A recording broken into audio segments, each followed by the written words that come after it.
with Renee.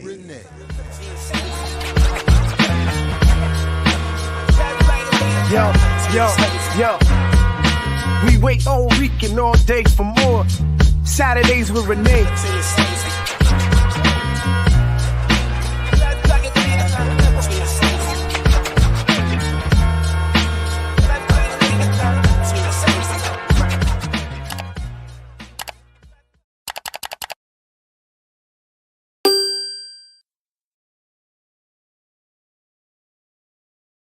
Hey, what's up, world? Welcome to episode 94 of Saturdays with Renee, featuring Renee Johnston. I'm Jared Ball, happy to be your co-host here.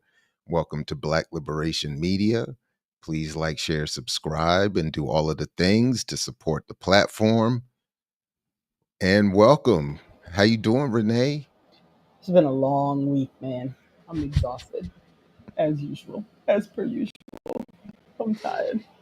I'm tired of everything. Tired of capitalism. Tired of everything. So, but I'm here. So, I guess there's that. I try to remind myself all the time. Like once you wake up, everything else is extra. So don't just take it as it is. Take it as it is. Welcome to the remixers and the undefeated chat. Peace, peace, peace. Why are you in witness protection?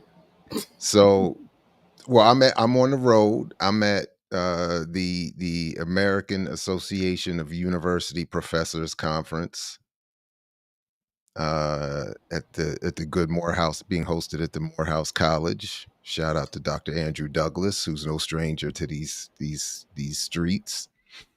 And fresh off of a day of HBCU focused panels yesterday, and then quickly before I do want to come back to that, but just quickly, I did get to see, because it's here obviously here in Atlanta, I did get to see Geechee and Ear Doctor. We hung out a little bit last night, and we'll see if we get a chance to link up with Kamal, but today. But it was fun. It was fun. Hung out past my bedtime, and but yeah, got to break bread and have a couple Uncle Nearest old fashions, and made it here myself. There you go. I'm just glad that you got your internet to work, because the last time it was... Well, we figured out I think, I don't know if it's noticeable, but broadcasting a step down from 1080 to 720 today. So I hope it's not noticeable, but that seems to be allowing me to function here, because I haven't kicked in for the premium internet, but so much for that. much for that. But listen, just quickly, because I know there's a lot to get to, and I just wanted to say, and I just wanted to, the panels yesterday, it reminded me again of in all jokes aside, why this show, why this platform, the efforts we're doing and making are so important.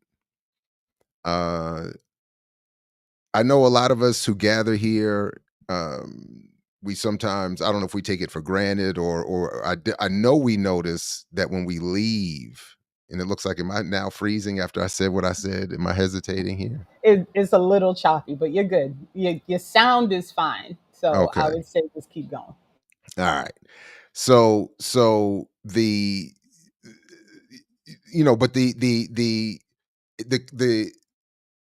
yesterday was another reminder of what I think are some cavernous political and ideological gaps between a lot of us gathered here and what's happening beyond the scope of this platform.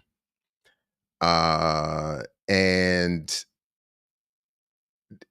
I was blown away by some of what. So I will say this.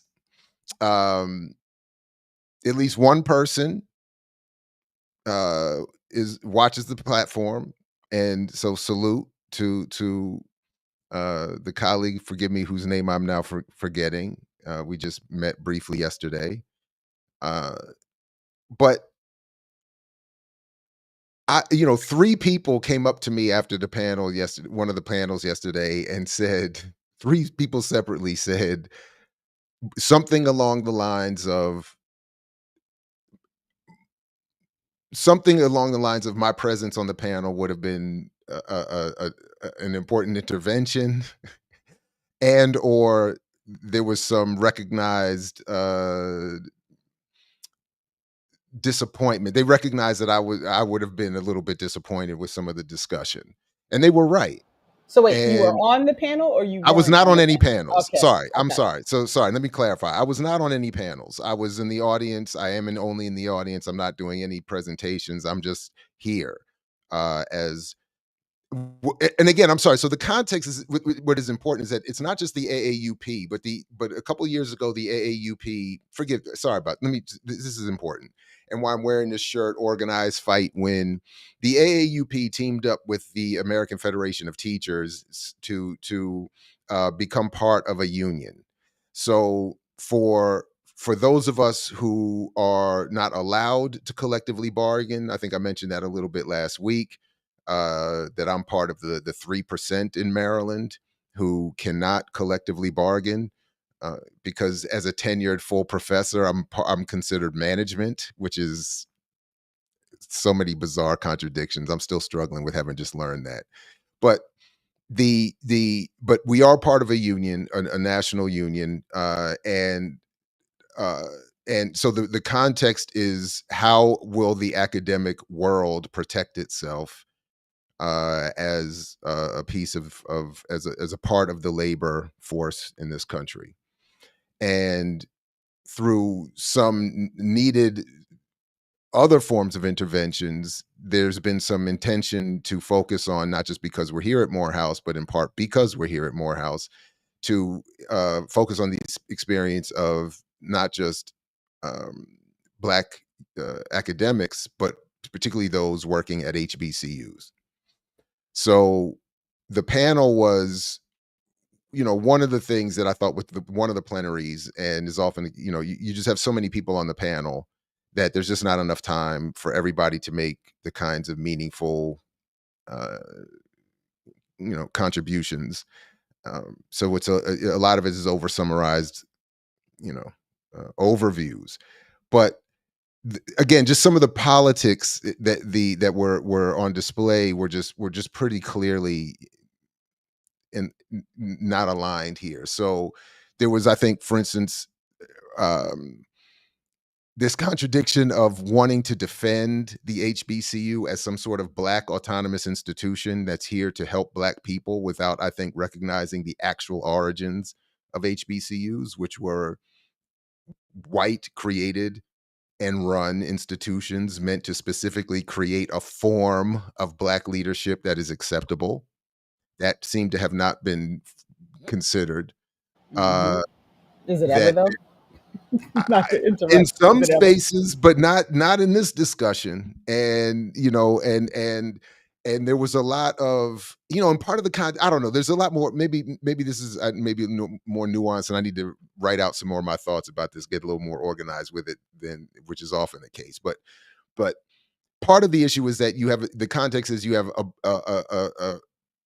Black faculty wanting to explain to white faculty what their experiences are like. And I always struggle with that context just out the gate. And in so doing, it felt like there was that tendency of, well, now that we're talking to whites, we need to sort of circle the wagons around these institutions and defend them, and to return to what is considered to be the mission of these institutions, without considering how we define that mission. I would define it differently. Um, so, for instance, the work of Douglas, who was on one of the panels, but he didn't get a chance. It was not really. There was no time to bring it up. He's been working on this distinction conceptually and historically between the HBCU and the concept of the Black university, and that they're at odds with one another. One is the creation that I described at the beginning with, and then the idea of a Black university is supposed to be the Pan-African radical space that produces liberation and, or liberating ideas, et cetera, and so forth. And that contradiction was not considered yesterday.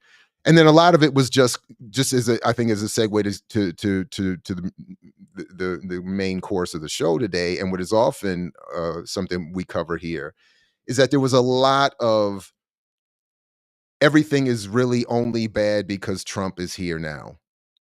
And it was, in fact, one, and I wrote it down because on one of the panels, one of the people who spoke in defending not only the HBCU and its legacy, but defending Obama's what he described as a positive impact on HBCUs. He said, quote, "Obama was the scalpel that lanced the boil, and Trump is the pus that came out." Wow. Wow. Now, years ago, I interviewed the woman who was at the time the head of HBCU Digest about an article she had written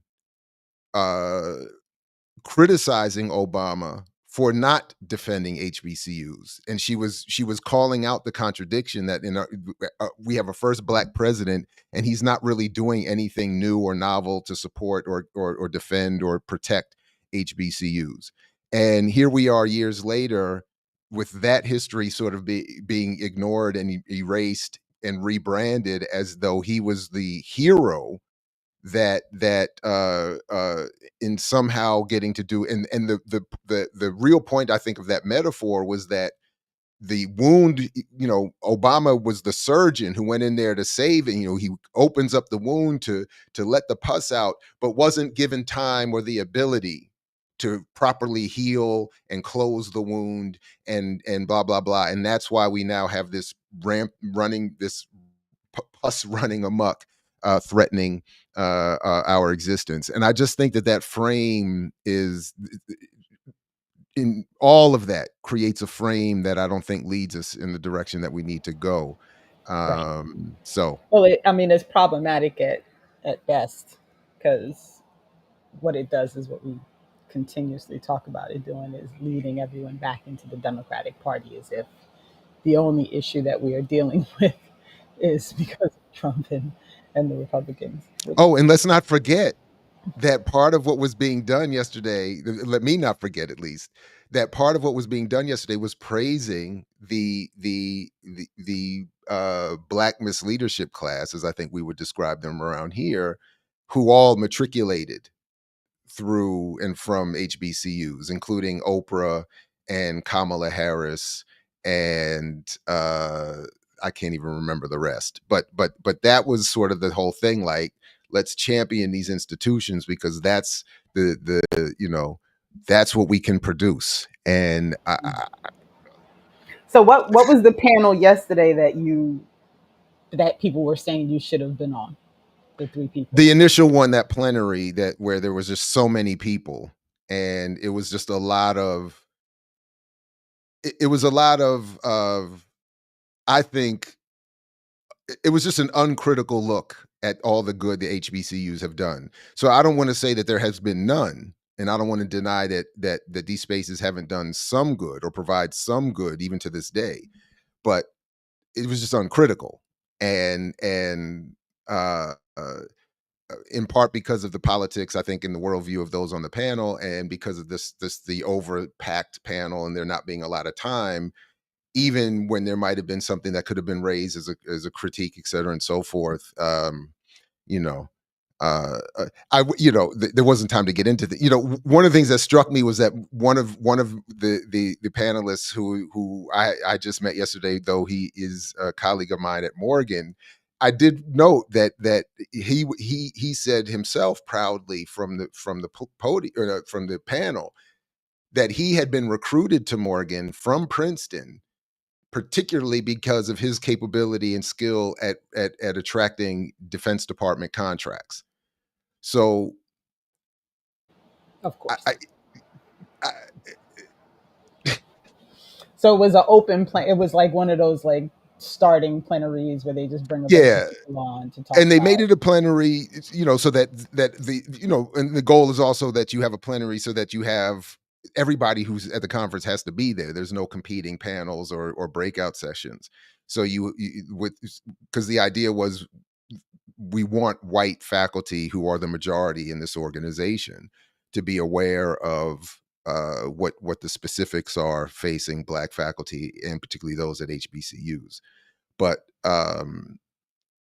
But what that also means is it largely is maybe liberal Democratic Party type of politics that permeate, and I think that that's a problem. Not only well, it's just a problem, and I think in particular as people want to engage unionization and labor struggles to I think limit, as is the case with everything, ourselves to that narrow focus doesn't do us any service. So So yeah, is the conference specific to HBCUs, or was it no, just no, no, because no, it's no, no. at This Morehouse they did this plenary that was about yeah, I mean, there's all been a that? conscious effort the last couple times. I've been to this is my this well the second summer institute that I've been to, and but I've been paying attention to some of the discussion, and there's been more of it's just like any white majority entity. There needs to be an intentional intervention to get the world majority to be heard. So that's I think why I was intentionally held here, and why these panels took place yesterday. Like today, I don't think there's anything specific to HBCUs. It's mostly about how to build a movement and what's facing faculty and yes, as some in the chat have noted, there are a lot of problems with professors and academia. But at the same time, as is the case with any body of labor, there are a lot of problems that require, at minimum, unions. Right. Now, the politics of those unions, that's where we need to. I don't know. So, but there needs to be some struggle. There needs to be some political education, as I suggested to somebody Um, yesterday. I'm sure. Just and so real quick because Mhm. in case someone's watching that hasn't seen the history of these conversations, can you tell people what AAUP is so Right. that So, yeah. that's there? So, and I do like that as I got my updated red book, the American Association of University Professors, and I do need to learn and remember more of the history. But the basics of it is that uh, it's quite an old organization, but it's generally been around to protect the intellectual freedom and the rights of faculty and to defend faculty governance. And there are a lot of contradictions, a lot of problems, a lot of issues, but in general, I think for me, it's a sort of a it's it's a good starting point. It's somewhat of a good place to begin, and it's the most right wing that I can go. I and it's a struggle even to be in in this relatively very liberal and and compared to us very conservative Right. space. But yeah, that's what it is. And then because it's partnered now with the American Federation of Teachers, it is the AAUP AFT, and it is in an attempt to give some sort of um, again union support for.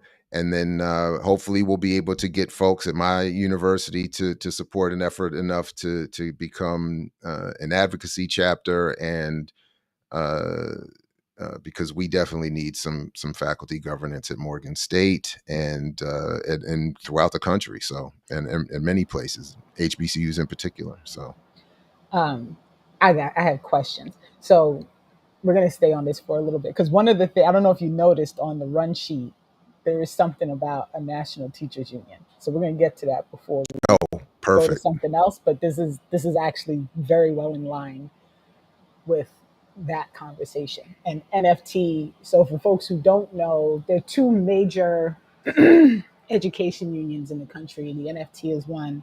The other one is the NEA, which is the National Educators Association. So at Morgan, I just want to make sure that because we've had this conversation, so I just want to make sure I have my details right. There's not a union at Morgan, correct? Correct. And I don't remember Maryland. Is Maryland one of the states where you can't be in a union, or is it just Morgan?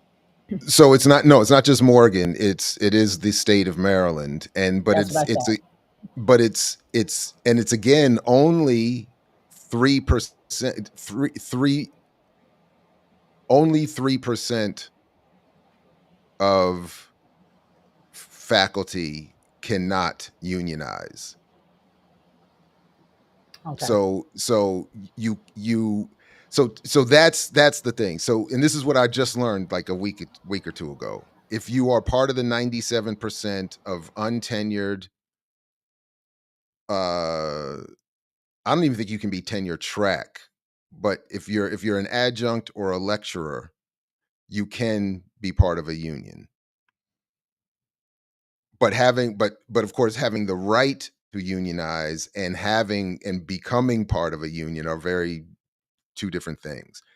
For those of us who have full professorships, who are tenured and the like, we are considered management. So I am, all the jokes about me being the bougie academic are now made worse because I am technically considered management. So I cannot unionize Could because you? I'm considered to have faculty governance.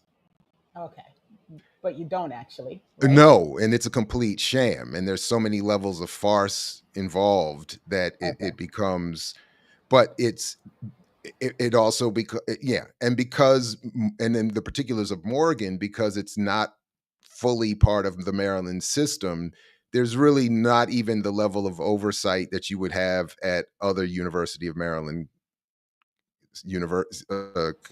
institutions, Right. state Now, institutions. So yeah, remind is Morgan public or private? I thought it's is it not public. public? Right? It is It's a public, public, but it's a it's just not part of state it's just university, not part of the University of but it's not Maryland. part of the university system. So Okay. it's hierarchy. It's the, the president, the board of directors, and then the state attorney general.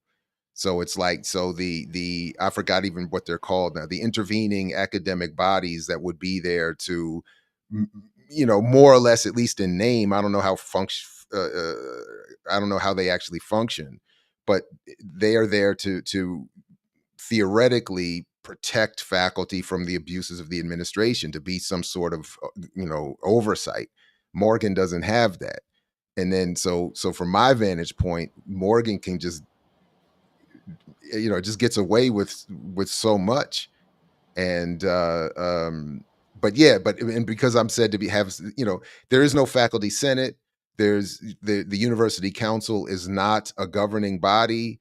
And my personal experience and that of others has demonstrated that even if you are, again, on paper, I'm at the top. I'm among the most senior. I am a full professor. I have tenure. I am an in-field PhD, which is another level of supposed authority.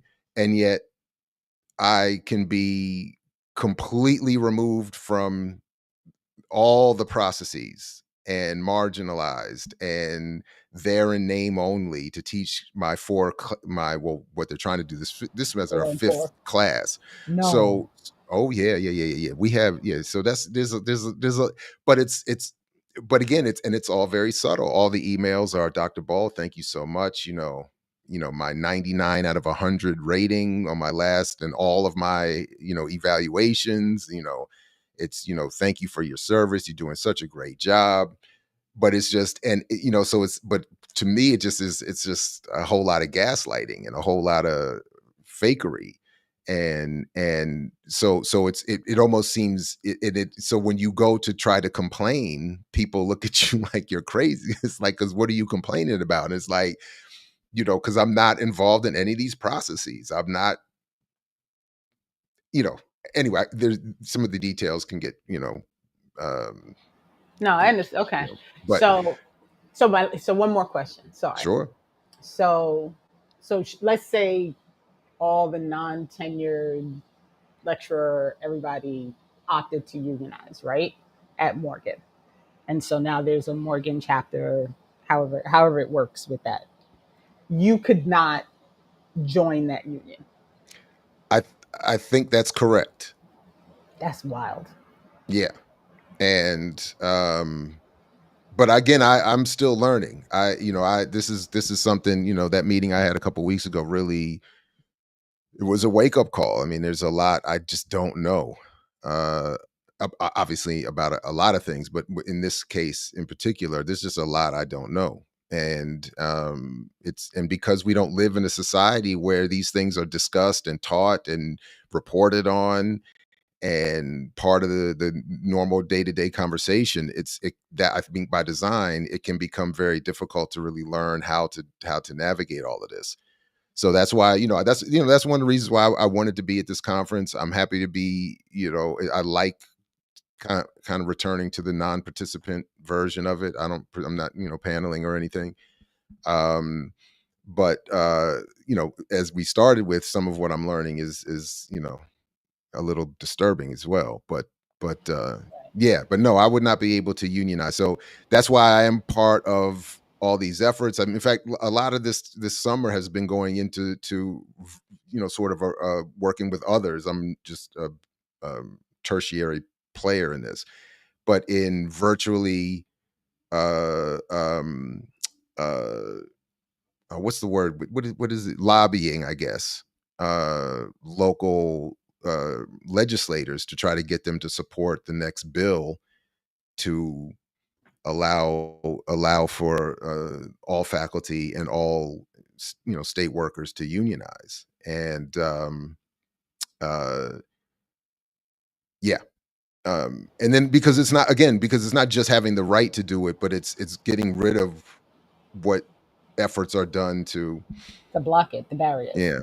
And then I did just find out one little bit of tidbit, a little bit of chisme, as my wife's people call it, a little bit of gossip, is that uh one of my main ops, as the children say, in my saga at Morgan, was one of those who testified against our right to do it at the last.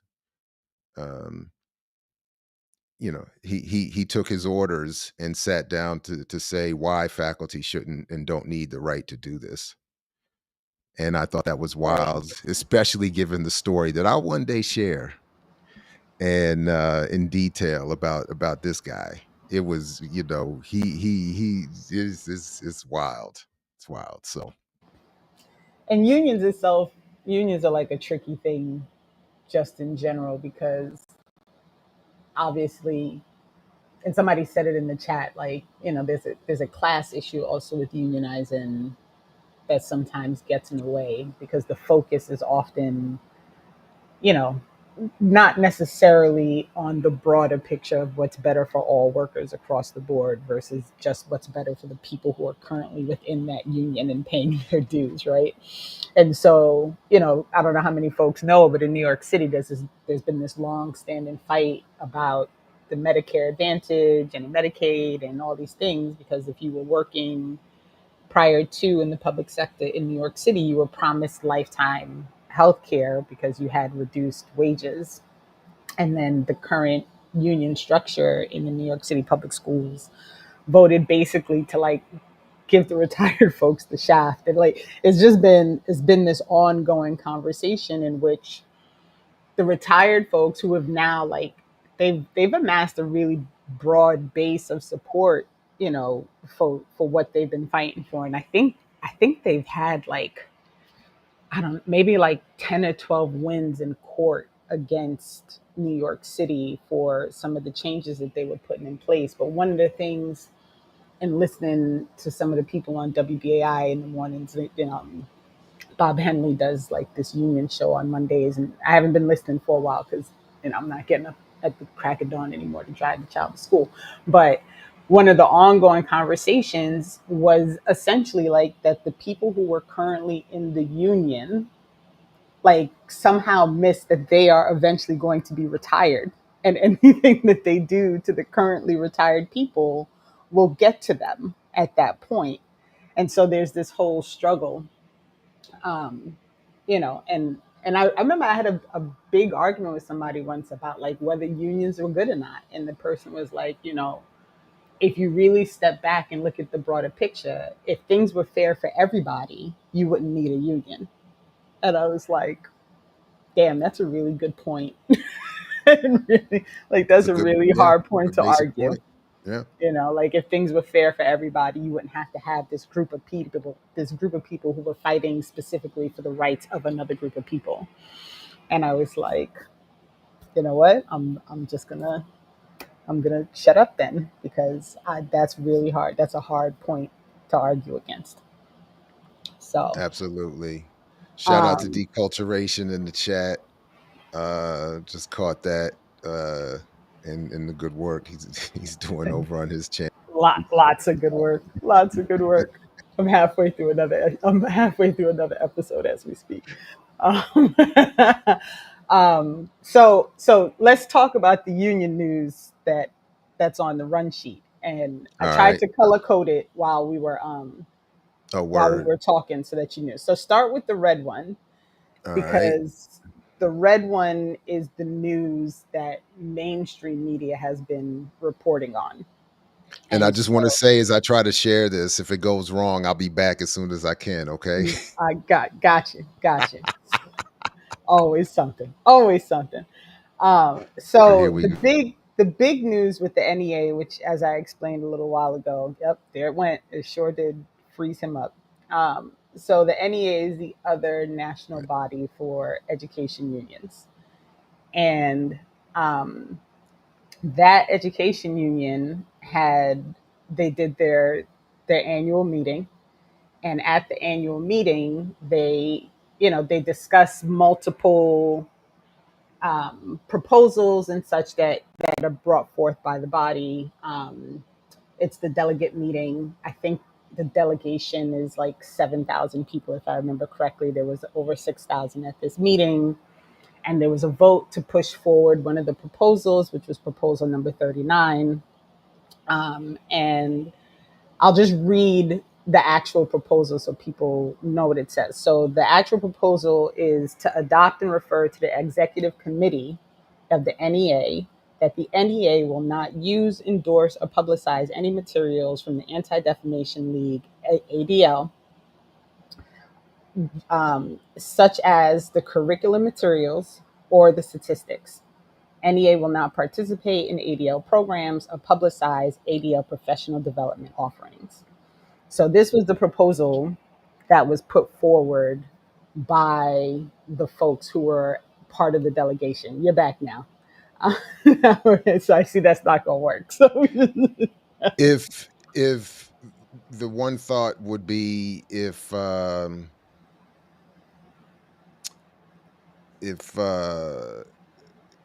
Chris could do it. and I don't know. I don't, I but don't know. that would be the only other way I in terms of sharing the screen.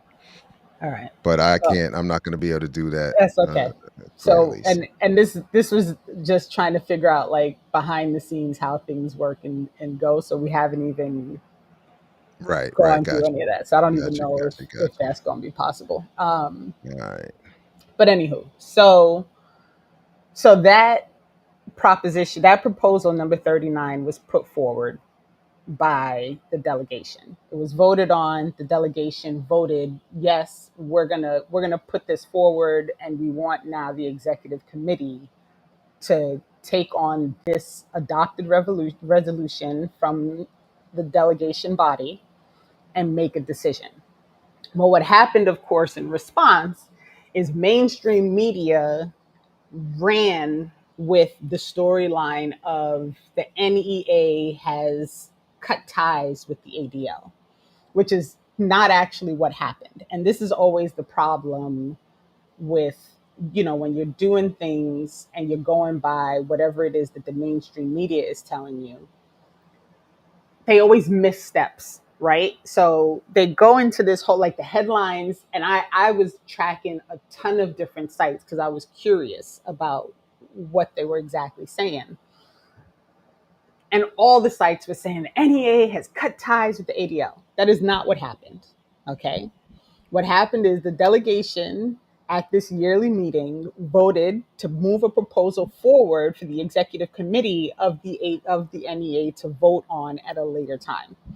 So the executive committee could very well decide to disregard the delegation, to not move this proposal forward, right? To vote against it.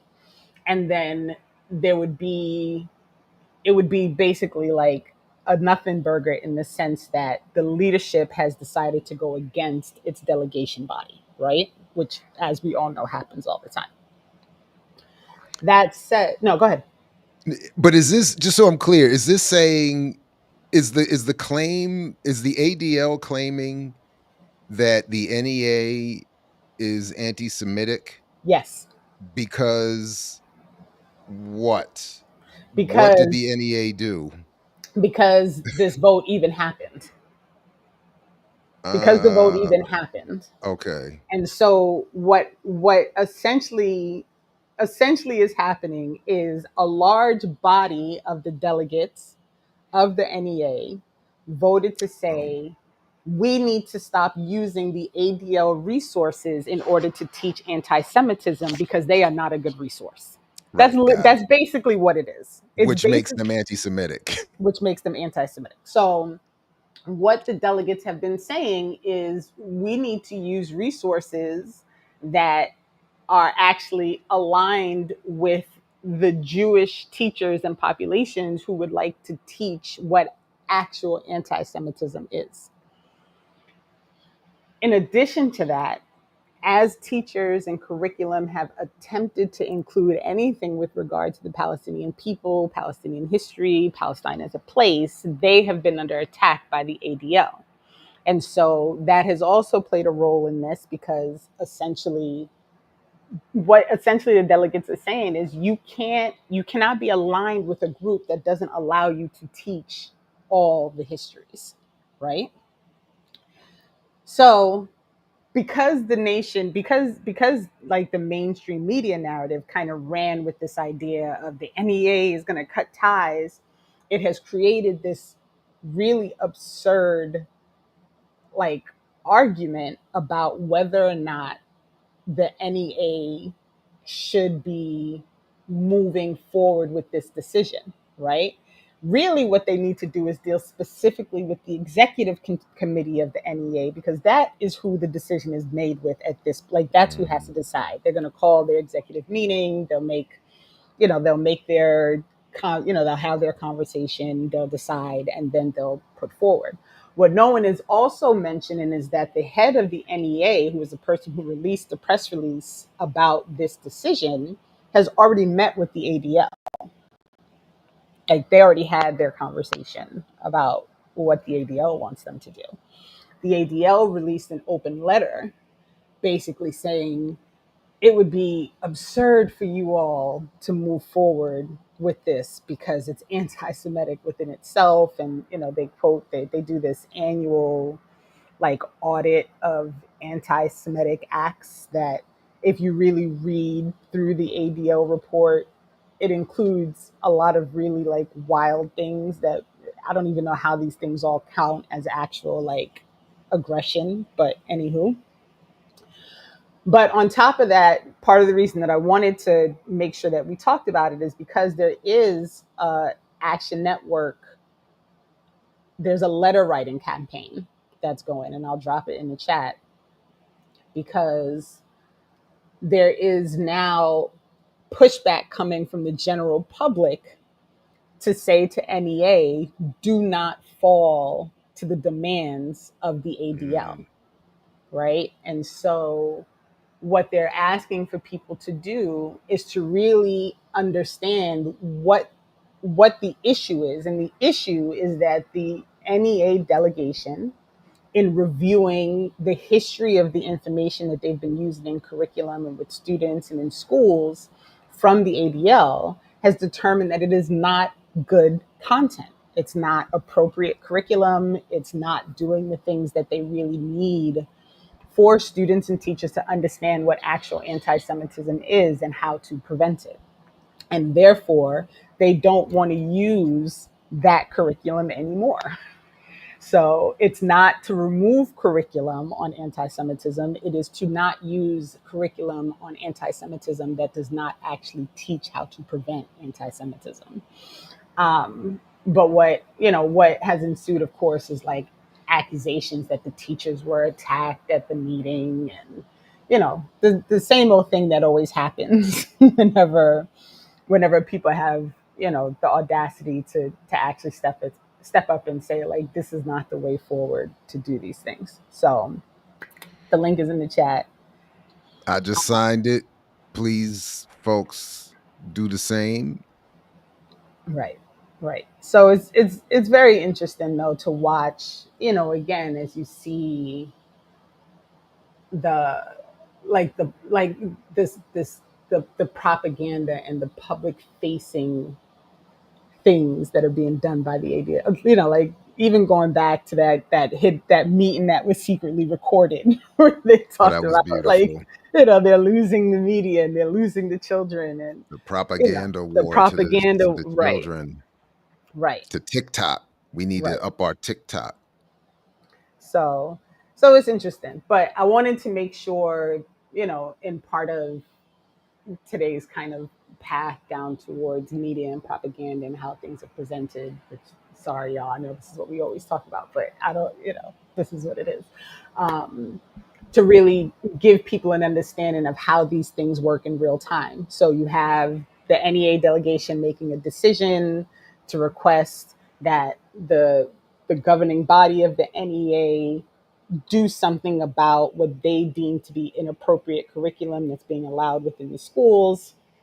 Um, and in response, the media has turned it into something else, which has cast, like, it's just been this landslide of like these really wild accusations. If you read the headlines about what happened and why it happened and what the importance is of something like this, because people also need to understand that the NEA as a union doesn't actually have any say over curriculum in a school district, right? That's the board of education or the school board, or whatever guiding body that state or district uses. So in the end, really and truly, all this would do is have the national body that guides the unions, the unionizing of teachers in public schools, to say, like, we're not going to use this stuff. Like, just Hmm. the union, they can't actually stop the schools from using it. But it would be a bit of a blow, like, is a little bit of a, wow, this national body is saying we're not going to align with this group that has heralded itself as like the guiding force for anti-Semitism. And so we'll just have to watch to see what in the end the executive committee of the NEA decides to do. um, But the ADL is much like we've seen in a lot of instances, and akin to the one of my favorite scenes in Wag the Dog, where De Niro has to have that conversation with William H. Macy about, if the CIA is not finding terrorists at the border, then what good is the CIA? In other words, you better go find one. Otherwise, your raison d'etre doesn't exist anymore. So the right, ADL has to find anti-Semitism under every leaf and blade of grass. Otherwise, how is it going to justify its existence and do that fundraising? right, So that's why So yeah, of course, any sign that anyone anywhere is going to say, maybe the ADL is not the standard we need. Oh, anti-Semitism. right. And then the and that's newsletter and goes that's out with the little right, PayPal link. right. And it just, it really is, when you think about how these things work, like when you really consider that a group of thousands of educators at a meeting saying like this is not appropriate content for us to use for training or in curriculum or with teachers for training, that that could be so blindly attacked and not even like there would be no consideration for the fact like you know these are educators who are trying who are trying to to set like a line of how about we just find curriculum that everybody can be comfortable with, right? And I implore people, you should go check out the ADL website and read their audits and see how they read the methodology, um, and judge it for yourself. And then you can make your own determination as to whether or not they can be an unbiased resource to teach anything, because that at the core of it is what the issue is. And now separate states are going to have to kind of make some decisions about, you know, whether or not they're going to do or say or participate in anything given what the NEA has decided. So this will be, yeah, yes. The ADL is interesting. So we'll see. We'll see how it all plays out. There's some folks in the state of New Jersey who are really pushing for the NJEA to step up and do something with regard of supporting this national proposal. It's going to be tough here in the state of New Jersey because there's this long-standing now fight about making a state definition for anti-Semitism. It's been on the legislative floor for a few years now. They keep adjusting it to try and fit with the times, depending on who the legislative body is. Um, the the state elections that will happen this year will replace every assembly person in the state house. That's the possibility. Now, as most people realize, like, you know, being a politician is an ongoing job. So most people are going to, run, they won't have even like a real battle to run against anybody. There was an attempt to try and get some people on the ballot who would stop this legislation from moving forward should it not, pass in this current cycle. Um, but both the Republican and the Democratic gubernatorial candidates have already made it very clear that if this legislature gets to the floor, gets to their desk, if they win, they're going to sign it. And what the current legislation that's on the table is, it basically says that they're going to go with the IHRA definition for anti-Semitism, which the definition itself is not problematic. It is the fact that in addition to the solid definition, they add, in addition to the examples, and the examples that the IHRA provide with regard to anti-Semitism include speaking out against Israel and Zionism. And so it just sends down this whole, it's this very slippery slope with regard to free speech and, who's allowed to say what and when you're allowed to speak up against something that you're uncomfortable or not aligned with. And so again, we'll just have to watch and wait and see. But I do suggest that folks read beyond headlines, because if you only go with the headlines, you have no idea that there's actually still a decision to be made within the NEA, and that nothing is set yet because there's more work that has to be done. I almost forgot to mention the highlight from last night. It just occurred to me. Sorry for the quick, but it just occurred to me. Mm-hmm. Uh, um, we all met Lou Diamond Phillips last night. That is so random.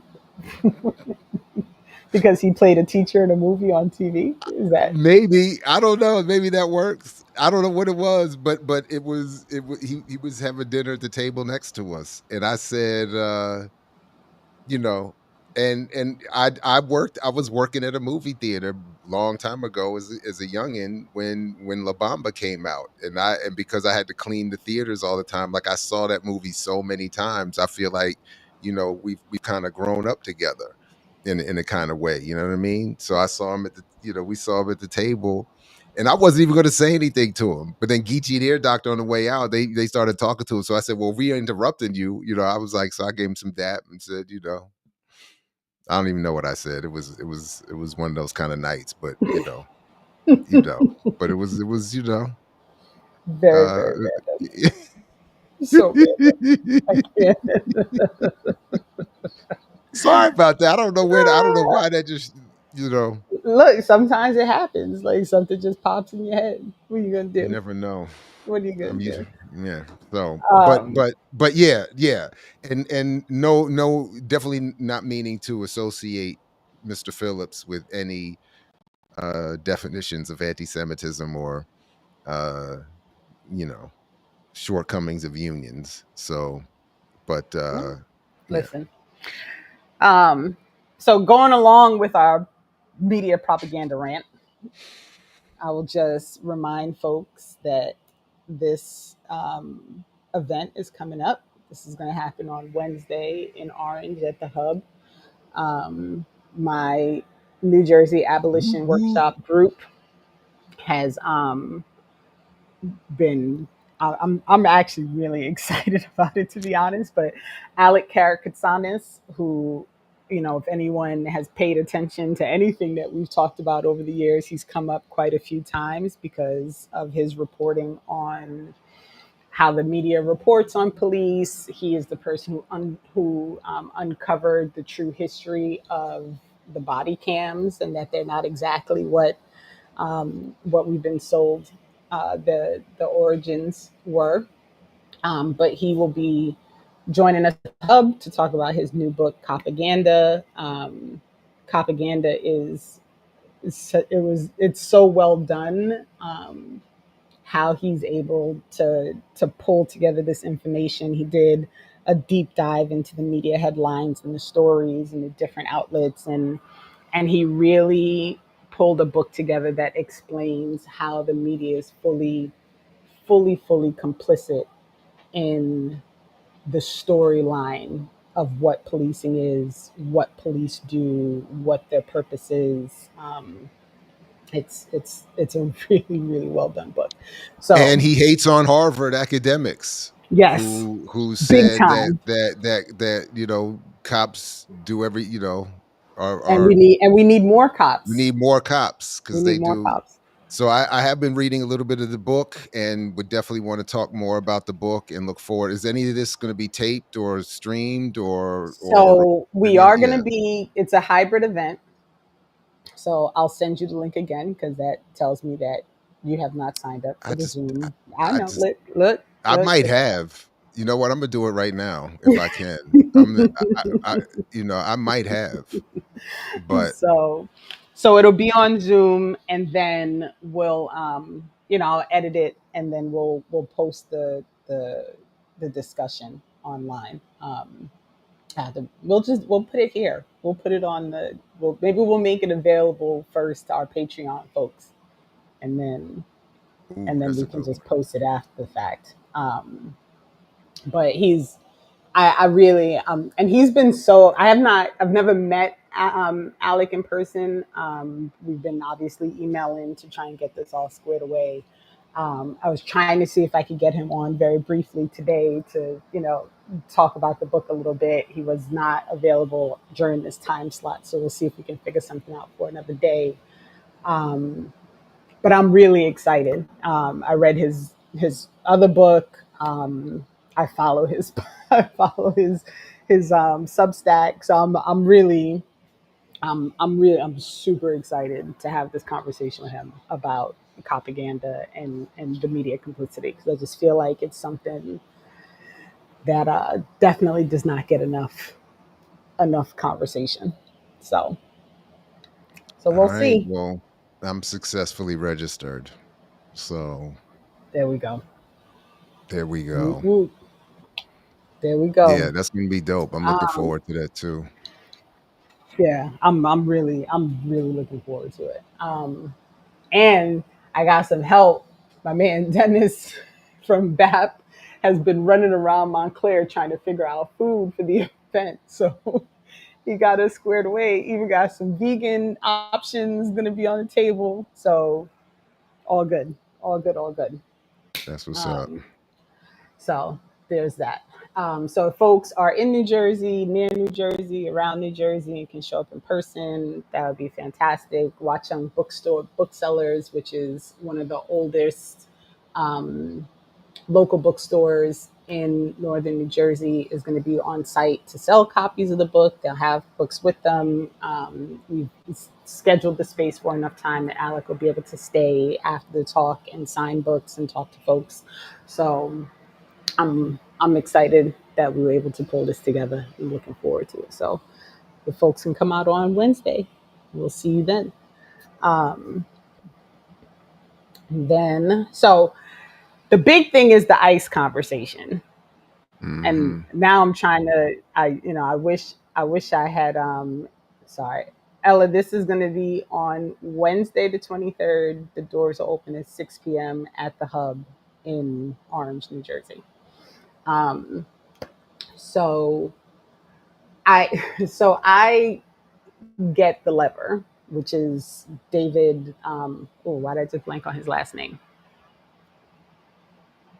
Don't look up. Anywho, his paper. David, what is his name? I just blanked for real. That's bad. Uh-oh. Wait, I don't. Hold on, because this is gonna drive me nuts now. Because The y'all, uh sorry, y'all gonna have to the bear with me. lever David Sirota. Sirota, there you go. Woo, that was a for real brain fart. I just lost it completely. Yes, Sirota. So when he split off and started his own outlet, this is the lever, which I follow because the lever does a lot of deep dives on finances. So a lot of times what you'll Mhm. find out is, like they'll track the financing from some company and then kind of show what they're doing and how they've been lobbying. They show how things have financed government pieces, whatever, whatever. Um, and I generally enjoy reporting from the lever, generally. That said, Uh-oh. I was really not happy with this with this Uh-oh. report from the lever, and Whoa, somebody rank oh David Sirota as a rank racist. We need evidence for that. How dare you? yeah, oof, We don't accept Sirota slander around here. surrender. Solander. Sorry, We don't accept that around here.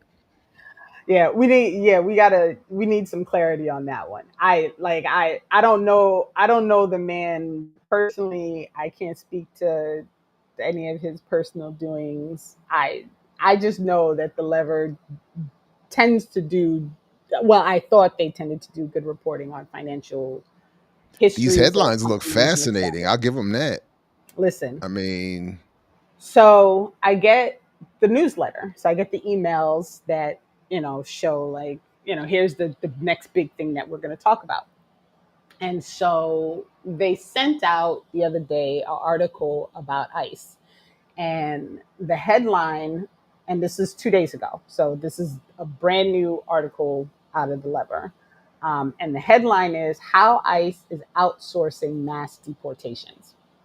And so can I me read the being subtitle, the Yes, yes, yes, subheading? yes, yes, yes. One of the world's largest private security firms is poised to rake in millions from the Trump administration's historic deportation spending blitz. Yes. Damn. And so the article does a really good job of don't do that. Do you see who is in here? Oh, I got to sign up. do I you can't do even read you the whole article. listen, do you see the list of links? So this is the problem with your thing not working, and Yeah.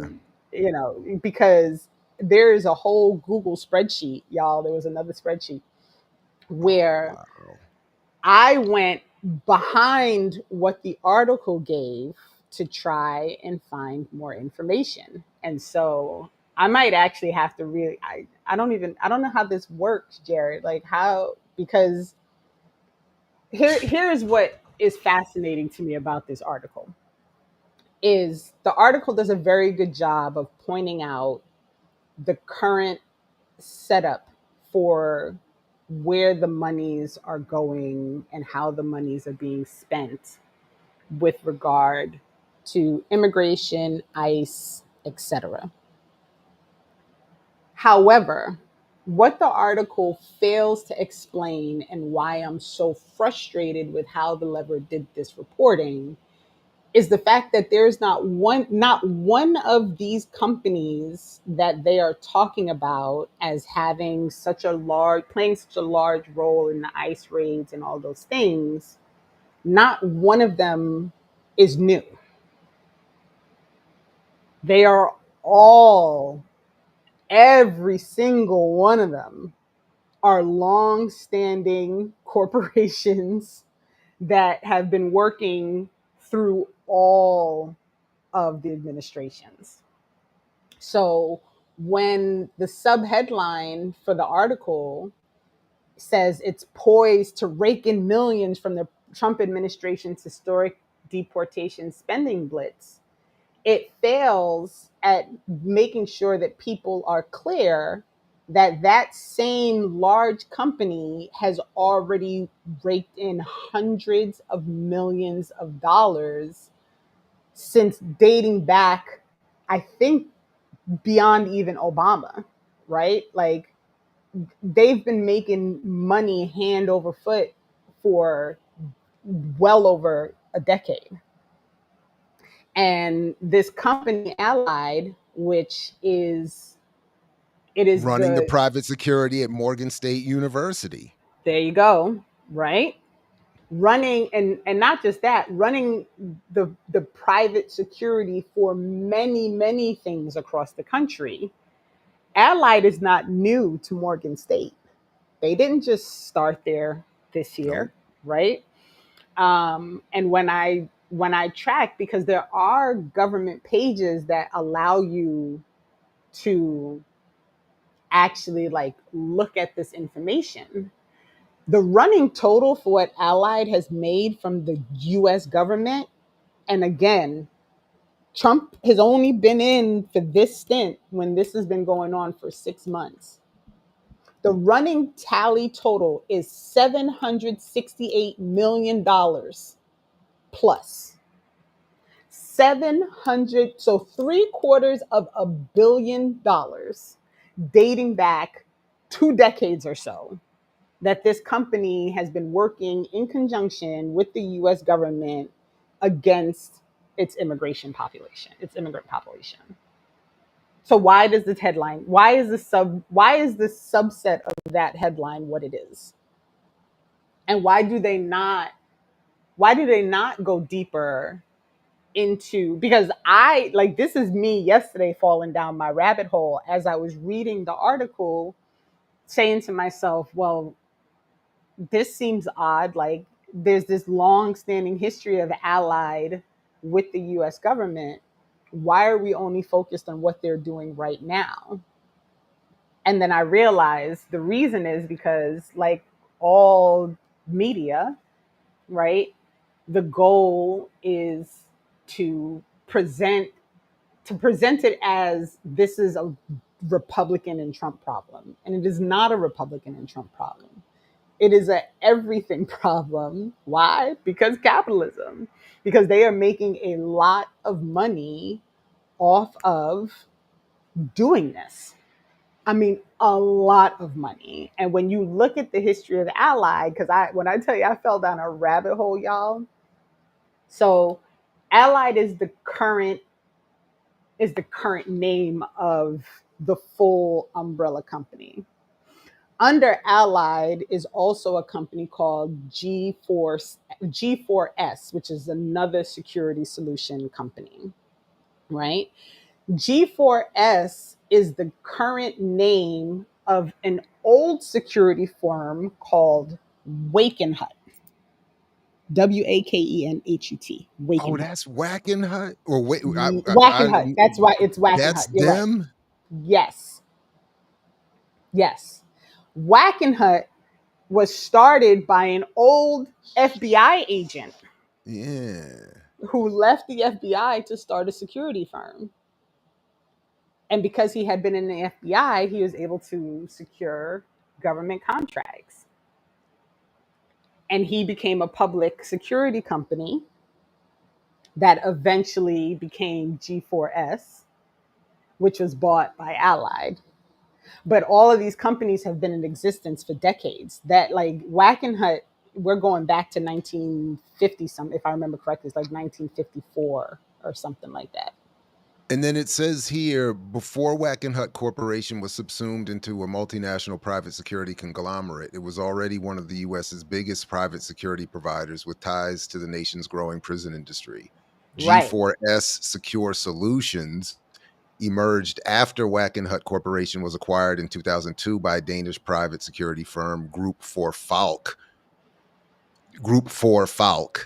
to take Mm-hmm. advantage of the heightened demand for private security in the US post 9/11. So Post like 9/11. all of this money that came out of after the 9/11, this is still the ongoing, Correct. now the war on terror is the war on immigrant Right. populations, and it says here 30 billion is the overall funding for all of these. Yes, because they're all part of the DC Capital Investment Group. So all of these, like, it's all money, right? And See, it's that's what the black business community should have been doing, setting up private security firms and chasing down immigrants and getting some of this money, getting some of these good contracts. I can't stand you. Yeah, I mean, you know, Right. So when you look at that, right? So they give you a little bit in the article, right? Just that little bit. And because they gave that, I'll give the lever credit that because they gave that little bit is what sent me down the rabbit hole. Because I was like, wait, this is all you're giving me? You're just giving me this little trinket. You're not gonna give me any more mm, information. And so I started really like looking it up. And what I found again was this like circulate the circulate private security dollar. That's a bar right there. that's a bar. From prisons to Um, human trafficking, Ella. That's right. right. Yeah. And so you have these ongoing federal contracts that were in place during Obama, during Biden, during Trump's first time as president, now the second time. So these are Sorry. not, these are not new. These are not new contracts. This is not a new company to the U.S. government. They've been, in support of what the U.S. government has done forever. And as someone said, they're totally, as you read, they're completely tied up with the private prison sector because G4S works directly with GeoCore.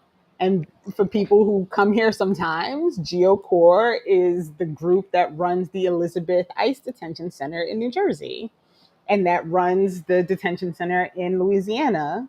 And that is part of who is building the detention center. It will built the detention center in Florida that they're calling Alcatraz, Alligator Alcatraz, right? So all of these companies are working together because if you are paying a company to run your security and that same company is working with the company that is imprisoning and holding migrants hostage, right? You are making a grip off of the immigration policies that not just are in place now but have been in place for decades.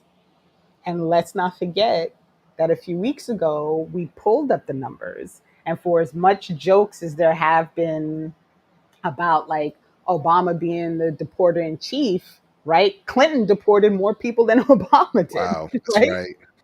We just didn't go that far back.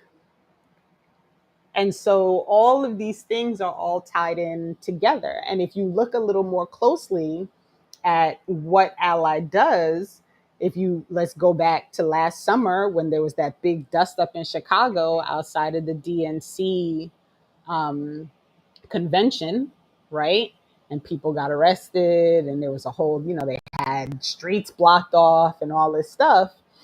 If you do a little bit of digging, you'll find out that Allied Security was the security firm for the DNC, right?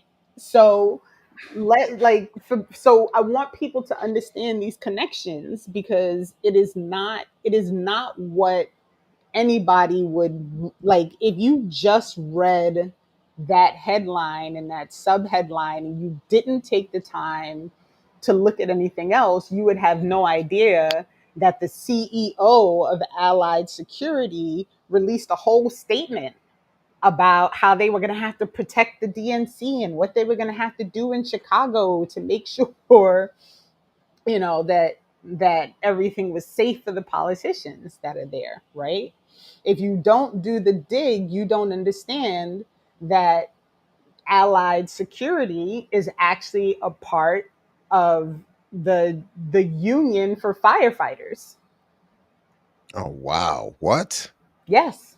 They have an agreement with the International Union Security Police and Fire Professionals of America. Why? What is this relationship between security and the firefighting I community? listen, I don't know, but But then that's again, who they they're put with. Australia in NATO, which I still, you put Australia in the North Atlantic Treaty Organization. So Right, why not? right. And then if you're not digging a little deeper to really look at how this all happens, you don't realize that the lobbying between Allied Universal and government has been going, it dates back. I think the earliest one that I found was 2011. That's a long time ago. And when I say they give, I'm talking in the tunes of tens of thousands of dollars every year, up to almost $250,000 during an election cycle. This is what their lobbying numbers look like. And this is Allied Security that's doing this lobbying, right? And then if you dig just a little bit further and you start thinking about what G4S is, and you find out that G4S was being praised by the BDS community because they pulled the G4S Israel company, right? They decided that they were going to sell their holdings. And then if you don't really look, you don't realize that they went out of their way to post a statement that said this was financial. This didn't have anything to Mhm. do. We don't support BDS. We don't, we're not in support of anything standing against Israel. It had nothing to do with that. We just, we were looking at our holdings. We needed to sell some stuff, and this was something that we sold. So again, capitalism, right? And this is just the first company. This is the first one that's in that article in the list, right? So we're going to go through all of them because I went through all of them. And I figure if I'm falling down a rabbit hole, I'm going to drag everybody down there with me. And then I'll make sure that I send you the link to this spreadsheet, because there's, it's just link after link as usual of the things that I found as I was kind of researching and trying to understand like what this stuff is really about, because it's it's wild to me like all this stuff that the lever mentioned, but they don't really give the full, and they didn't go into the nuts and bolts of it. And I don't know if that was a decision based on like word count or whatever, right? But I just feel like it allows the article to give the impression that this is a current problem. And it is not a current problem. It is an ongoing problem because we live in a place that profits off of terrorizing people. And it's really that So simple. just skimming the piece, I would just assume it's that they think they did a good job, and that for something looking to cover something in the most contemporary moment, they probably feel they might have done a good job. Mhm. And then it's just up to you and us and others to add the depth and the analysis to it. But their references going back to the early 2000s. Maybe they think that they've, um, you know, And look, maybe I'm but being too harsh. Maybe that's enough, right? Maybe it's enough to just I won't do it now, but I will add the links to the show description so people can right, see for themselves. I don't want to try to do it now and freeze up again, but right. But if you know, you, I guess if you just, if you mention it, like if you put it out there that there's a history, and the person who is reading the article decides, well, what does this mean exactly? Then maybe it is enough, right? But I feel like a lot of people would not get past the first couple of paragraphs of the article because if you can't hold somebody for a whole, most people don't get held for a whole article or for a whole thing, right? They get the first bit of it. And so if all you take away from this is what you get in the first bit, you don't understand how deeply rooted all of these companies are within the federal government, and all of the different funding that they receive from different parts of the government, right? Because it's not just about ICE, right? The funding does not only come from ICE, the funding comes from NASA, the funding comes from the Department of Defense, the funding is coming from all over the place to pay this security firm. And that's why you're at almost three-quarters of $1 billion when you look at the total amount of funding that they've gotten over the years. And I will say that the website, that usaspending.gov website, is very interesting. And mm, I've never ventured into that website before. I discovered it last night as I was kind of doing my digging. Um, and it really does give you the numbers, and it tells you exactly who the contract is with, when the contract started, when it's supposed to end, how much money was paid. Like, it's very detailed. So at least there's that.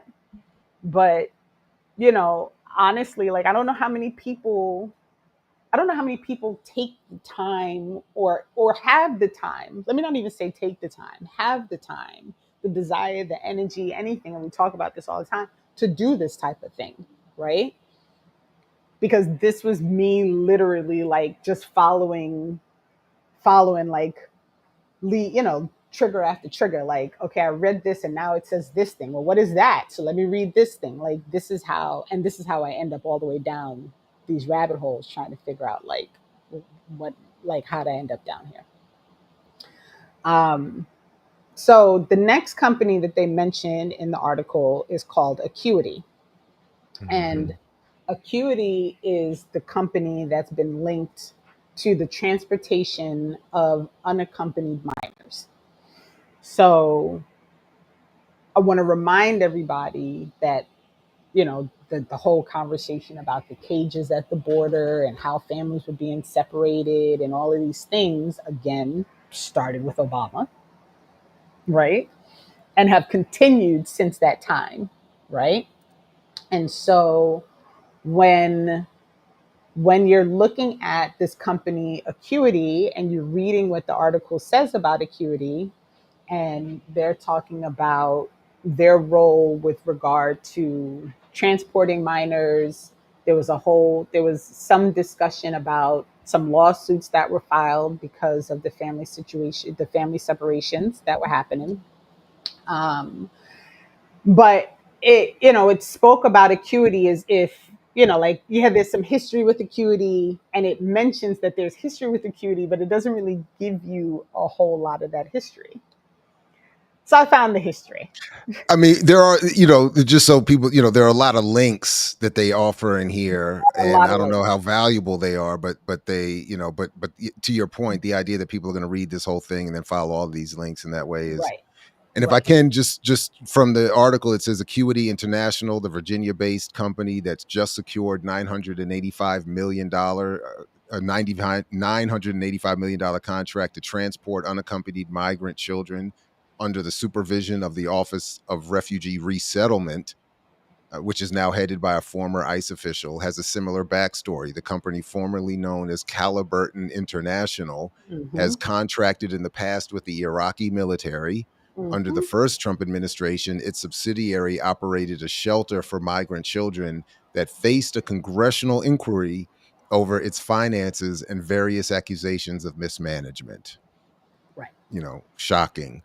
And it's Right. good to know that, I mean, but I do appreciate that having been sent to help secure Iraq for the supported sanctioned Iraqi military at one point in my life, it's good to see that work is being extended through the relationship with this ICE and detention Ponzi, not Ponzi, but funding, operation that this country's involved in right now. It's good to see the continuity of the projects. That's all I'm trying to say. That's really all I'm Right. trying to say. Right. It's So beautiful, beautiful thing. this is real quick, only because this question is funny. How many tabs you have up when hunting rabbits? A lot of tabs. And until I put everything, like the actual link, into the spreadsheet, I keep the tab open so I don't lose it. So I try to make sure that the information is actually going to be useful before I drop it into the sheet. So I have to keep going, like with the dig. And then once I'm sure, like, okay, this is useful information that I can share with someone, then it goes into the it goes into the spreadsheet. And once it's on the spreadsheet, I can close the tab. But sometimes I'll have like 30 tabs open while I'm researching, because it's it's rough. These things, and it's a stressful process for me, because I recognize that I don't know everything, and I'm doing a very like limited, let me see what I can find so that I can, like, share the information. But sometimes I look up and I'm like 10 tabs deep trying to figure out, like, what does this actually mean? And I look up and it's the middle of the night and I'm like, man, my head hurts. I gotta shut it down. Um, And Stephen, no, I didn't. I misread that. Sorry about that. I think something got caught in my bifocal blur. It's not Caliburton. It's Caliburn. One Caliburn, L. yes. Caliburn International. So sorry. Yeah, and I didn't mean to. And no, it's not just a Halliburton to Caliburton, Yeah. but it's Caliburn. Yep. And Dre, just so you know, I have 5 different Chrome windows, each with multiple tabs going. And that's how I try to attempt to keep track of everything, because I'm researching and doing different things at different times, and it's it's wild. It's wild. So what I discovered about this other company now that exists is Caliburn. So the reason understanding Caliburn is interesting is because Caliburn is not just like Caliburn became Acuity. Caliburn International decided to split into 2 different companies. So Acuity International, which is the group that is running these unaccompanied minors and transportation and all these things, is separate from the other side of their company, which is called Valiant Humanitarian. Valiant Humanitarian. So you have a company on one side that is doing this accompanied minors thing. And then you have Valiant Humanitarian, who their work is it's munitions work. So they are both working with munitions and unaccompanied minors at the same time, and calling it humanitarian work, and working with the human services department of the government. And the fact that in the article it's couched as they just won this contract is problematic, because they did not just win the contract. They've been under contract with the US government with regard to unaccompanied minors since 2022.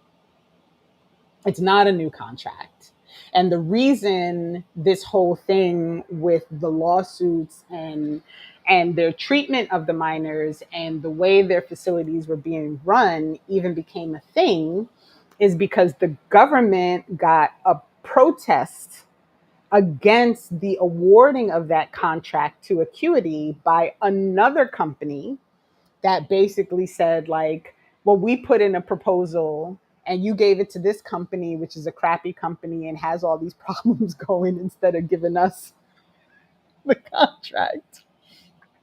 So that has been ongoing since 2022. So again, it's not, so that's why the wording in the article is problematic, because this is not, it's not that it's a new contract, it's that the contract was affirmed after the government's accepting of the proposal was fought by another company.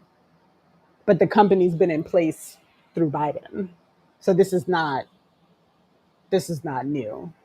And Albert C., I agree. Unaccompanied minors and munitions is a fascinating combination. That the company does both is like wild to me. And I will say, when I was looking up and trying to understand a little bit more about, this Valiance humanitarian, there's a huge link to Baltimore. And I didn't have time to dig into it too much. But there is something with the DoD and research, and I don't know if it's John Hopkins or something else. I didn't want to fall any deeper into the rabbit hole, so I stopped. I just recognizing that there's some kind of link and tie to Baltimore with regard to the munitions and the DoD contract. So I'm putting that out there for someone else to take on, because, yeah, I just can't. You can't do every single thing. I can't do it. But I thought that was very, very interesting. That they don't talk about that at all. Like, it's just the way it's presented as it was presented. And I'll just add that, Acuity itself runs, and you mentioned this about Iraq, they have a $127 million Air Force contract, and they provide base operation and security support for the Iraq F-16 program. So this has been ongoing also since 2022. So these are This not. whole, I mean, I think it is good that even inadvertently we mentioned Halliburton and Dick Cheney's old company and whatever, um, because that has always been the goal, to privatize the military operations as much as possible.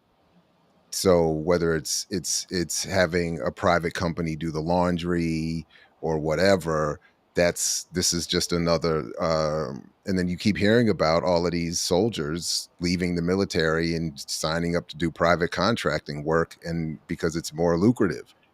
Right. And but it's just all insane. Mm-hmm. But at the same time perfectly logical with the colonialist mindset. Right. So So the next company that gets mentioned in the article is called ISS Action.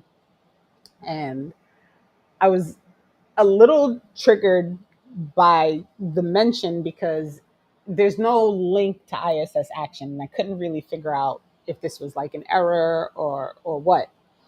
And so because they only got 100 million, they Renee. only got 100 million over the last 3 years.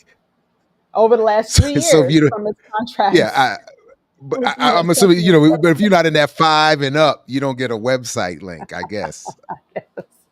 And so I was like, well, what's this ISS Action corporation or organization or whatever have you? Like, where they come from? And so it turns out that they are a private security firm out of New York, that they get the fantastic label of woman owned small business. Oh wow, really? Oh yeah, woman owned. So we got some DEI We got some in DEI private going. security and Oh ICE yeah. enforcement. Oh Yeah, yeah. that's what's up. So ISS Action, they've got their gold standard of security, and the woman who runs it was named as like small business person of the year. They do Mm, transportation, this whole thing. But what that's I a small found, business. yeah, listen, look, I'm just telling you what it Wow. says. I'm Word. just telling you what it says.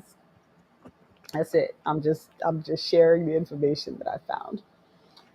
And Okay. so if you scroll down to the bottom of their website, you get this very interesting note about the ISS Action Community Service, because they host a number of initiatives, you know, visits. They've got the little picture there, the what was that clothing store that always had it had, it's like the Rainbow Coalition in all their Benetton, the colors of Benetton, Benetton. the colors of Benetton.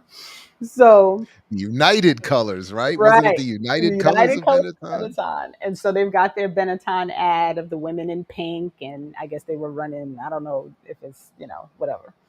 And so I was just curious, like, so what is this community service? They've got some things with the Breast Cancer Society and the American Cancer Society. Oh, Right, right. But they also have Chabad Lubavitch, which I am very familiar with because it is one of the organizations that works out of Israel to spread Judaism.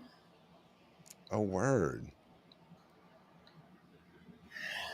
So, um, So just so I'm clear, mhm, well, our tax dollars are used to defend Israel, so right, it makes sense that they're also used as a subsidiary extension to spread Judaism. right. This is all perfectly logical, Renee. I'm That's all starting to I see it. know. I'm starting to see it. I'm starting, That's and if we go back to the beginning with your point about the ADL, it's like it's a full circle. None of this is worthy of criticism. You know, all of you bunch of anti-Semites. This is. I get it. This is perfect. right. And Lock them all up and teach them Judaism. there we go. And I'll point out that, like, the article Oh specifies my the last 3 years, and it mentions specifically, like, they've gotten these $100 million over the last 3 years. But what it fails to note is that they've been getting governmental contracts since 2012. So this There is it is, dating Chitty Matcha. full Full spectrum. spectrum dominance. And so, you know, we're talking 13 years back. And they at least mentioned 3 years so that they didn't just start their contract now. But this ISS organization, honestly, like, it made the majority of its money while Biden was in office thus far. Like, that's when its largest contracts were going. Well, 13 years ago wasn't that Obama? It Is was, my but the math wrong? contracts were small then. Oh, So they focus on, they say, at least they say it, like 100 million over during the last 3 years, but that is also when the majority of their large contracts were happening. got it. And so, again, like, if you're reading the article but not really like thinking through what they're saying, I mean, if you even get to this part of the article, because this is pretty far down, right? Like, if you even get to this part of the article, like, it's just a lot. It's a lot that's it's there, but it's not there, and Brittany, that I don't know if is you're really oh, sorry, problematic. sorry, No, sorry. go ahead, go ahead. Yeah. I don't know if Brittany's up to date when asking are they teaching Judaism or Zionism, but if you're paying attention as all good progressive black people should be to the latest of Jewish Zionist discussion, the ruling elite are saying there is no distinction between Judaism and Zionism. They're saying it in their presentation that to be a good Jew is to be a good Zionist. And to try to distinguish between the two is to be anti-Semitic. So, Brittany, Please.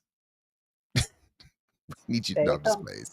But that's what they're doing that though. They're creating that lack of a distinction, Hmm. despite what should be the better efforts of drawing one. But to do Right. that is to then be anti-Semitic, and that's it's Hmm. just, Hmm. ah. Wild.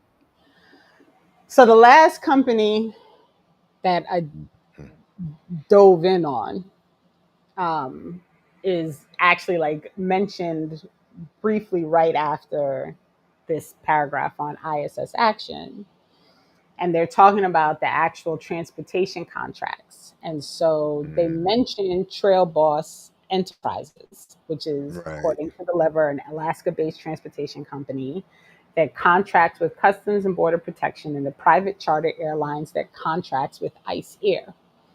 And so when you follow the links, Ice it's Air. ICE Air. Isn't that It's like wild? the new Nike shoe or some shit. Listen, listen. All I could think about was, you remember that movie Con Air with Mm-hmm. right, Nicolas right, Cage Nicolas and Cage, and right? and Dave Chappelle. Was he in Ice Air? Yeah, in Con Air. Yeah, He was in Con Chappelle. Air. If I'm almost certain. I will. I'm somebody check me on that, but I'm almost certain that You he could be was right. in Con Air because they had that and I think he gets killed. Doesn't he get killed in Con Air? Oh, you know what? I think you're right. I Doesn't think he? you're right. Yeah, he is. He is. He was in it. You're He Dave right. Chappelle, Ving Rhames, Danny Trejo, Malkovich, John Cusack, Steve Buscemi. Yeah, they're all in there. Yeah, yeah, yeah, Wow. yeah, yeah. So anyway, yeah, yeah, yeah, yeah. Sorry. So the issue that I have with the way this is situated in the article is, if you read this as, just as I read it, you would think that Ice Air was like new, Mm, that it was just formed. But when you go to the government website for ICE and they talk about their ICE Air operations and the overview, the date of the article is August 8th, 2023. So ICE Air ain't new. It's not a new thing. And apparently, they've been doing this work of transferring and removing of people. Um, and, they referred to the humans as aliens, which drives me nuts always when I see it. Like, I don't even understand why, like, how this happens. Um, and so that process of having this private air force, this private transportation force that flies people to man. different parts of the world, this is not a new organization. And so, Lever has another article about the billion-dollar business of deportation flights, which i I read it and I was like, there's a whole other set of links and organizations and companies, and I just can't. Like, I was like, I gotta go to bed. I can't be messing with this no more. But the transportation has also now become a booming business. So in addition to the imprisonment of people, in addition to the security that's required for people, in addition to, not now, you have this transportation, and you have, this whole slew of monies that are basically chartering flights and paying for people to to be stolen and sent across the country. And they have 12 whole aircrafts, ICE Air. I, So it's an actual fleet of planes. am not meaning the laughing is coming out inappropriately, but that's not my fault. It's TMB at HBCU Fantasy Sports. That's your fault. Ice Air sounds like a Soul Plane sequel. Ice Cube and Kevin Hart starred. I'm telling you, it's probably already in the making. It's It going to could be, be. the follow up to Kevin Hart and the Rocks team up in the CIA joint. They're gonna be ICE agents in Soul Plane 2 with. Oh my god. Right. And the craziest part, which I mean, I would love if I had some time to do, but I can't. So Trail Boss started as a snow removal contractor for airfields. Hey, snow or human aliens, we remove them all. You know what I'm saying? We got you covered. We We just got you repurposed the covered. shovels and the plow. You can't make this stuff Son, up, man. It's this wild. is It's wild. And but they so, saw that you throw out 300 billion or 30 billion dollars, right? And right, people start, it's like I got space in the car, throw a little sticker on there, right. transportation. It'd be like, Transportation. sign me up for a contract It's and crazy. recirculate the private security dollar. It's wild. Oh my goodness. Oh And so my you have, goodness. This so is all of terrible. these, right. So all of this came out of me reading this one article and like Oh just wow, Brittany following. got it. I'm sorry, Brittany got it though. Cut teeth on snow and next up ice. It was sitting right there for us all. And Brittany, good for you. Salute.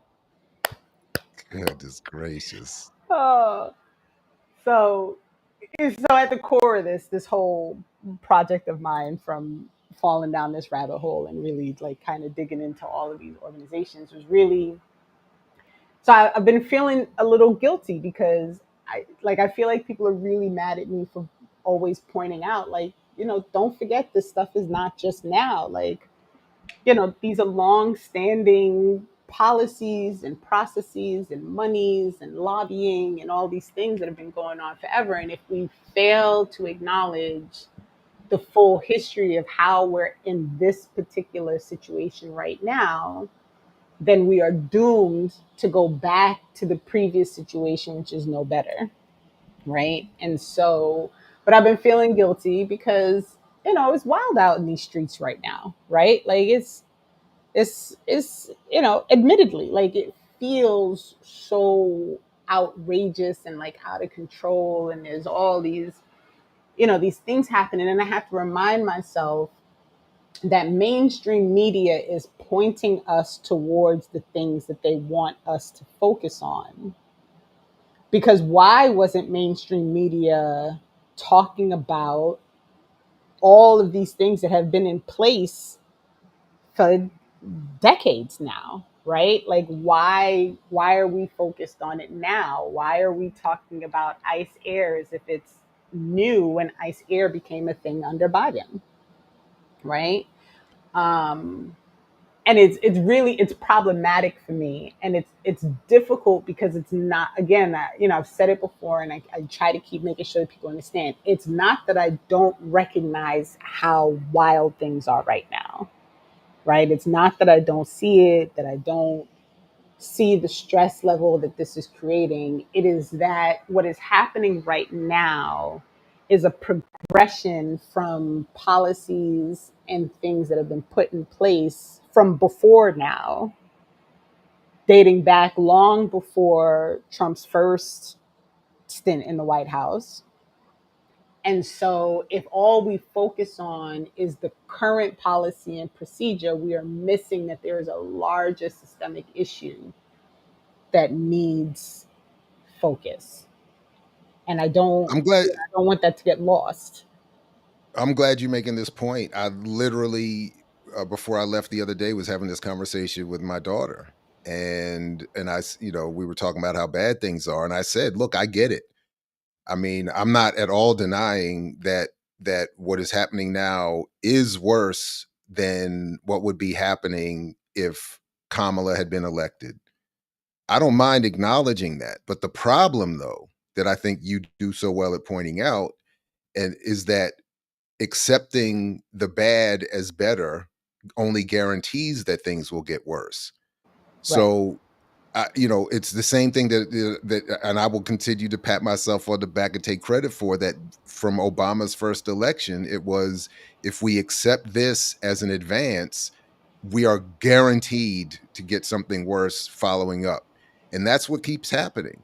So I don't think it's so I get your point about feeling guilty, and I often feel a little bit of what you're saying there, to say, you know uh yeah, I mean, I'm not trying to deny what is happening, but I am trying to deny that the salvation is Wes Moore or whoever the hell they're going to run whenever. That's the point. And then, as you're pointing out, what precedes all of this is all being built upon ground laid by people we've been told are supposed to be the best or the best option or the salvation, the protectors of democracy. you Right. know and that's again why we're here. So yes, this is terrible, this is a mess, things are getting worse. I would just want to continue to advocate that the solution we seek out is something even better than what we had before. By the Mhm. way, just on a little overshare on some first world problems, we have a persistent problem with one of the showers in our house. And the problem is that it has never been properly installed from before we bought the house. It has never had the foundation of it corrected. And for various reasons, some of them even good, we've not been able to get to that foundation and continue to have problems that sometimes get worse. So it to me is it's a first world microcosmic representation of what we're all experiencing. And at some point we got to get up in there and you know so Right. that yeah. Right. Because as people talk about, like, well, things would be better, right? If you consider what I'm saying, what I've brought to the table today, which is all of these corporations that have been highlighted in this article by the lever, and rightfully, because they do all have current contracts and they all are part of this entire capitalist nightmare that is surrounding, you know, snatching people off the street and basically taking away all of their human rights. No one's under, like, I want people to understand that these are contracts that have been in place, and it was made very, very clear that, that Kamala Harris was aligned with the decisions that Biden had made, and that her intention had been to continue along with the same policies, procedures, and systems that were in place while she was the vice president. So that means that all of these companies would have maintained their contracts. They would have been able to continue doing what they were doing. And because the mainstream media was not going to focus on these behaviors as problematic, Mm. probably nobody would have even thought twice about the fact that, that ICE has 12 planes and that they're paying $750,000 to this private security firm, or And maybe to they'd this have court. only gotten 15 billion in overall funding as opposed to 30. Right, And they'd and have 10 planes instead of 12 or something like that. Like, no, but the 12 planes existed in no, I'm 2023. sorry, right. No, I'm You know what sorry, I'm right, saying? right, right. But that's the Yeah, thing that I'm saying. Like, yeah, yeah. we have to recognize, again, like, it is not just about right now looking at what's happening and being outraged by it, because you should be outraged by what's happening right now, but you should have been outraged by it when it was happening 2 years ago, or And 3 by the or way, 10 years to ago. your point again, like the overlap is crazy. Remember, Kamala Harris sought out and was happy to receive the support from the very Bush administration, the Bush Junior Right. administration that advanced even further than previously this whole point of privatizing the military and privatizing Exactly. all of this stuff. So yeah, to your point, I mean, there is no like this yes, things are horrible. And yes, I will even, well, I'm not able to speak for you, but I will cop to it would have been slightly better than this or better than this had Kamala won. But better than this and good are wildly, you know, distinct.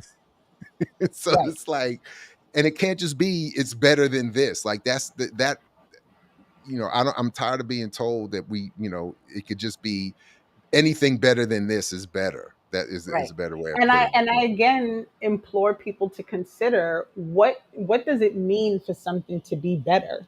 Because if these same contracts, corporations, private security, fundings, all of these things are going, because again, These are programs, resources, monies that have been spent for a long time, right?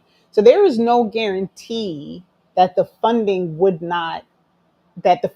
be much different now. It may just have been couched differently, right? Like maybe they wouldn't have been calling it the big beautiful bill nonsense, right? No, it'd have Like been the "You are liberated" bill. You are right, free. right. And so as people fight this, as people have these conversations about, well, definitely wouldn't have been happening this way, they need to recognize that this is how it was happening already. Like again, these contracts were in place. They've been in place. These corporations had been lobbying, right? Hundreds of millions of dollars at this point. So this is not new.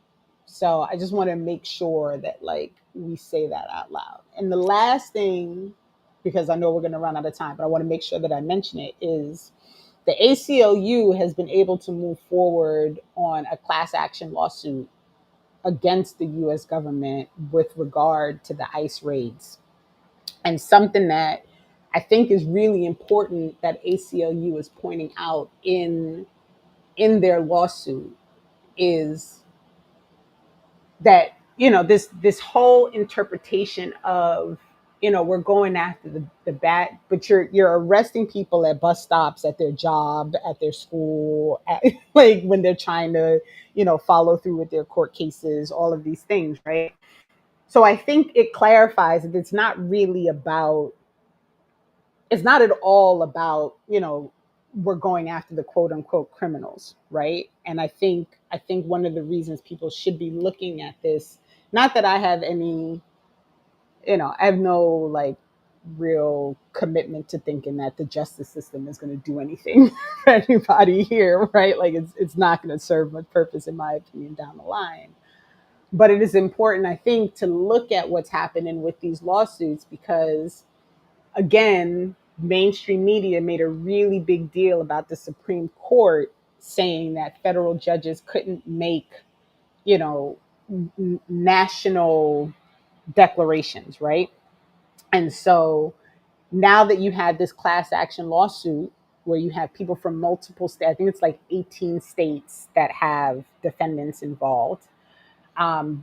This is the legal path that has to be followed, and I think it's going to be important for folks to kind of like watch how this plays out to see like how it works, but also to just acknowledge that the real at the base of this, at the core of this issue, is we have a system that is set up to prevent people from accessing their basic rights as living, breathing humans. And the minute you start referring to people as aliens and illegals and all of these things, you take away like that baseline. They are human, they have humanity, like, they and I don't want people to get away. I want to make sure that people don't miss that because that part of it is really important. No, word up. Um, if I can, I don't know. I just before we get out of here, Troy, if you're still here, I did not see the Urban League's conference, but they are notorious and recidivist offenders of the Black buying power mythology. So, but if you got any links, feel free to send it to me. And Renee, anything else? And we want to. I will probably tomorrow when I get home add some of the links to the show description. But Okay. And um, I'll I guess I should, I didn't think to do this, but I guess I should do it, is sorry, drop the link to the actual spreadsheet with all yeah, those other links in it. I'll drop that in the chat, and so JM, that this is a rerun. why are you doing that I don't know. I just like to think that somebody would have even just a brief second of to me? like, what the heck? What? We're live and pre-recorded. And yet there, answering you. there you go. But yeah, And so I so just, there's you the know, yeah. there's the link for people to if they want to look at the links to the government agency contracts and those things. And is it in our in the run sheet It is in also, the so I run can sheet. add it? All right, Yep, yeah, it is yeah, in the all run right. sheet. So folks can have access to that if they have an interest in it. But welcome to my rabbit hole, y'all. I dug out of it at like almost midnight last night. I was like, let me get out of this thing so I can go to bed. I'm tired. I'm tired of following capitalism right now. It's making me tired. Well, I'm a go catch up with this conference. Go grab this. I'm right in time, I think, to catch some of the lunch plenary, and I will be back Monday with a look at how, in part at least, how tip of the spear engages Fanon's work. And so, but ear doctors tomorrow on Sundays, and make sure you have the bell rung so you're not missing anything. And anything else, remember the propaganda book talk sign up. Uh, Now I can't remember what the date is, but Wednesday the 23rd. Wednesday, the 23rd. Mm-hmm. And yeah, so you know what, we'll say more about that, I'm sure, in the next few days as well. At some point, remind folks of that. And Remix will be back next week as well. And I don't know anything else. Thanks everybody. It's been good to see everybody out here in these undefeated chat streets. And look All right. forward to reading the comments for those who will see this later. But if we're good, peace everybody. Only if you're willing to fight for it, like Fred Hampton used to say. And we'll see you next week with more Saturday with Renee.